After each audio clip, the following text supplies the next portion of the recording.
Existen otras empresas familiares en el mundo entero de mucho poderío, de mucha proyección.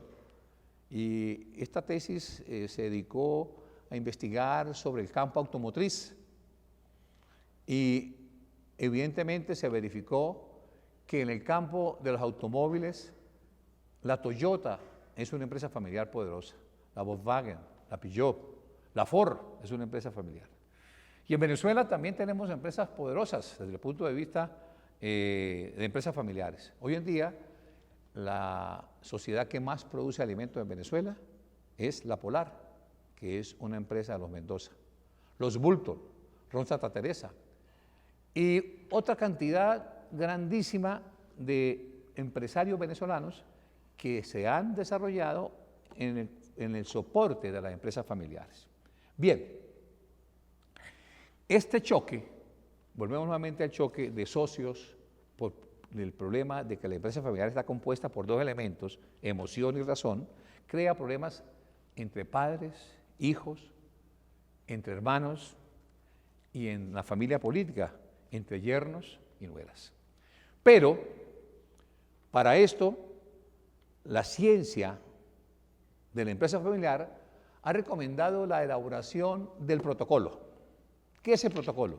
El protocolo es un contrato consensuado donde toda la familia aporta ideas, pide reconocimientos, otorga favores, busca la manera de que ese contrato sirva de marco para poder generar el desarrollo de la empresa. Pero esta tesis, sin descartar la virtud del protocolo, ha centrado todo el aporte científico y del conocimiento en un ensamble, en un acoplamiento de la empresa familiar dentro de la sociedad anónima.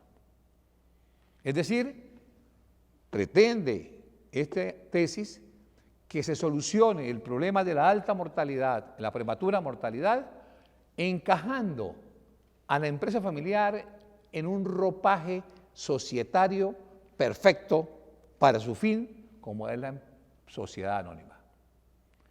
Este investigador, por sus conocimientos que tiene y su posgrado en mercantil y su especialidad en sociedades, ha aportado precisamente que es esa figura del ente societario bajo la forma de sociedad anónima el ente ideal para producir una armonía en la administración y desarrollo de la empresa familiar. ¿Cuál es la justificación de esta tesis? En primer lugar, estamos dentro de la línea de investigación de la universidad, como es el Estado, la gerencia y la sociedad. Esto le da una relevancia importantísima porque podemos manejar conceptos sociológicos, conceptos psicológicos, conceptos de todo el contexto de la sociedad. Y a través de un instrumento en el que se fundamentó la investigación, como es la entrevista a profundidad, y a través de un cuestionario ya predeterminado, se logró investigar a 6 familias o a 6 empresas para que con sus conceptos enriquecieran la realidad de lo que sucede en las empresas del Estado Táchira.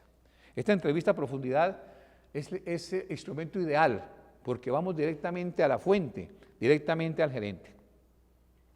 Desde el punto de vista axiológico, esta tesis es muy importante porque dice relación con los valores de responsabilidad, honestidad, respeto, solidaridad y trabajo en equipo. Bien, además es importante porque se convierte en un aporte para la academia, tanto en el campo administrativo como en el campo del derecho. ¿Cuáles son los alcances de esta tesis? En primer lugar, generar un modelo teórico sustentado o fundamentado en el liderazgo generacional y la incidencia de este liderazgo en la crisis de la empresa familiar, pero desde la perspectiva de la gerencia en el Estado Táchira. ¿Cuál es el alcance de este marco, de este modelo teórico? Que está fundamentado, como ya dijimos, en la sociedad anónima. Y la sociedad anónima, su capital se le puede dividir en acciones preferenciales y comunes. Esto va a ser realmente la esencia del tema del aporte. Pero además, veamos la importancia. Desde el punto de vista teórico, la información proviene directamente de la fuente, es decir, de los gerentes que la van a aportar a través de la entrevista a profundidad. Se basa, a su vez, en teorías, desde el punto de vista del marco teórico, en una cantidad de conocimientos sobre la ciencia de la empresa familiar. Desde el punto de vista metodológico, esta es una investigación etnográfica basada en un diagnóstico de necesidades y fortalezas que nos van a dar la realidad exacta de cómo funciona la gerencia de empresas familiares en el estado Táchira. Desde el punto de vista pedagógico, es importante esta investigación, porque como dije al principio, las universidades no han sido cuidadosas en atender dentro de sus pensum a la empresa familiar. Y esto nos trae problemas muy graves, porque el estudiante de pregrado sale de su estudio en la rama del derecho, en la contaduría, en la administración, en la gerencia, sin conocer exactamente qué es la empresa familiar. Y es importante esta tesis desde el punto de vista axiológico, porque se basa, como dije ahorita, en los valores fundamentales donde nace la empresa familiar, que son precisamente la honestidad, el respeto, la solidaridad y el trabajo en equipo. Vamos a analizar ahora el marco teórico. Para ello, buscamos unos antecedentes no solamente a nivel nacional, sino a nivel internacional y a nivel regional. Desde el punto de vista internacional, me llamó la atención como investigador una tesis de una doctora Lozano en Barcelona que fundamenta con un argumento muy importante la crisis de la empresa familiar. Dice que la empresa familiar colapsa cuando la comunicación falla. Y decíamos antes, si hay problemas de padres, hijos, hermanos, la comunicación no va a ser la idónea, no va a ser fluida, no va a ser amplia, sino que está trancada por rencores, por sentimientos, por aspectos emocionales. Dentro del punto de vista nacional tuvimos varias tesis. Quiero comentarle una que me parece muy importante de Viera y Borjas.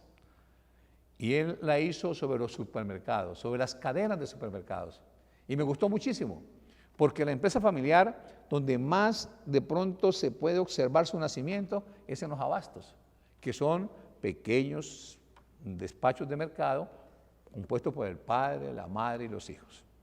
Y aquí, por ejemplo, en el Táchira tenemos un ejemplo clarísimo. Nuestro conocido Gregorio Garzón, que creó y empezó con un pequeño abasto en un barrio de San Cristóbal, hoy en día está a nivel nacional y a nivel internacional está dando supremos rendimientos y muchísimo prestigio en Colombia.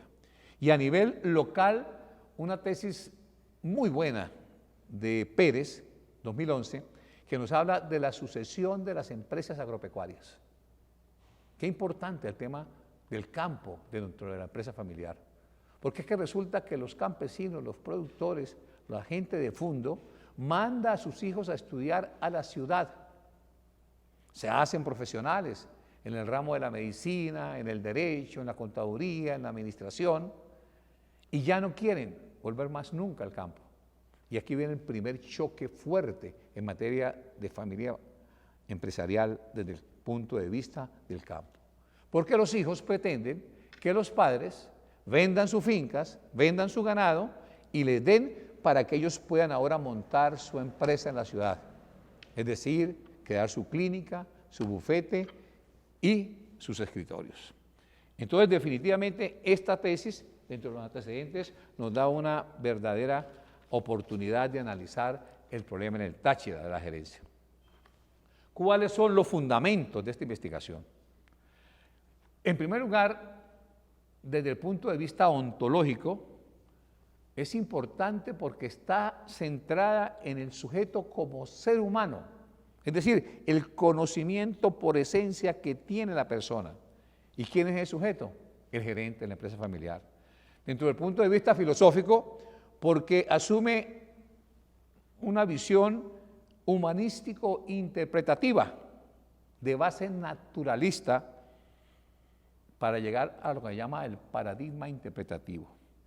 Desde la dimensión epistemológica del conocimiento, porque se fundamenta ¿en qué? En la fenomenología, que es aquel seguimiento del gerente tachirense dentro de su entorno, dentro de su fábrica, dentro de su galpón, dentro de su oficina.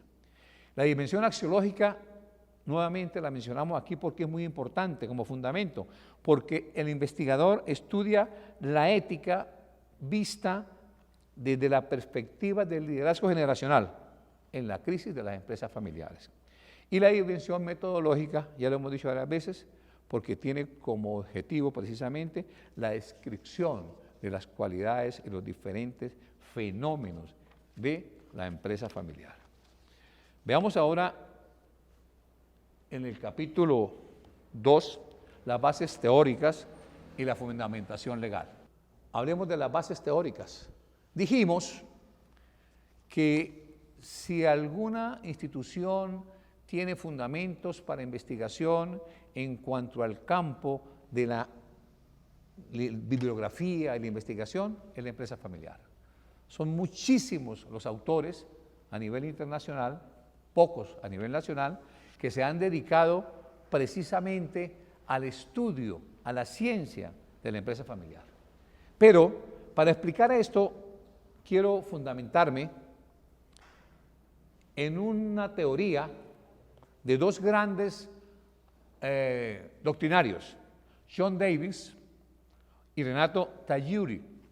Estos dos doctrinarios en la Universidad de Harvard, en el año 80, crearon la teoría de los tres círculos. ¿Qué quiere esa teoría explicar? Que la empresa familiar está constituida por tres elementos básicos. Habíamos hablado de dos, ahora incluimos uno nuevo, que es la propiedad. Pero la propiedad genera la gestión.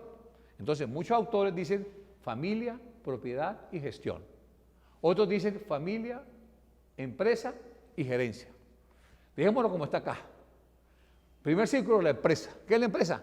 Aquella que recibe a una cantidad de personas en el campo directivo, en el campo del trabajo laboral, pero que son empleados, no pertenecen a la empresa ni son directivos. Es decir, no tienen propiedad ni tienen gestión. En el 2, la familia, que son todas las personas que pertenecen a la familia, pero que no están dentro del capital accionario, ya porque no les corresponde o simplemente porque son menores, y tampoco están en la propiedad, en la gestión. El número 3, la propiedad, un elemento determinante para la estructura de la función gerencial en la empresa, la propiedad, que está o que contiene la gestión. Es aquellos directores, miembros de junta directiva, gerentes, que están conectados con la empresa, con la familia. Dentro del punto 4 tenemos a la familia que tiene propiedad, pero no tiene gestión. Dentro del 5, a la empresa más la propiedad, es decir, los que están dentro de la empresa y tienen propiedad, pero no tienen gestión. Dentro del 6, es la empresa para la familia. Es empresa, familia, pero no están laborando dentro de la empresa. Y en el número 7 está el todo, la sumatoria.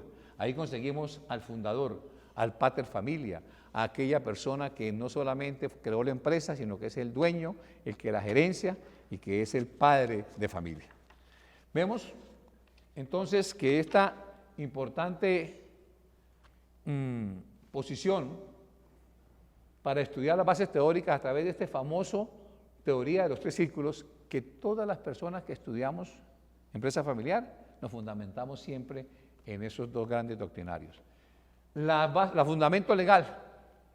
Dijimos que la empresa familiar ha sido incomprendida y víctima de la indiferencia no solamente de la academia, sino del Estado.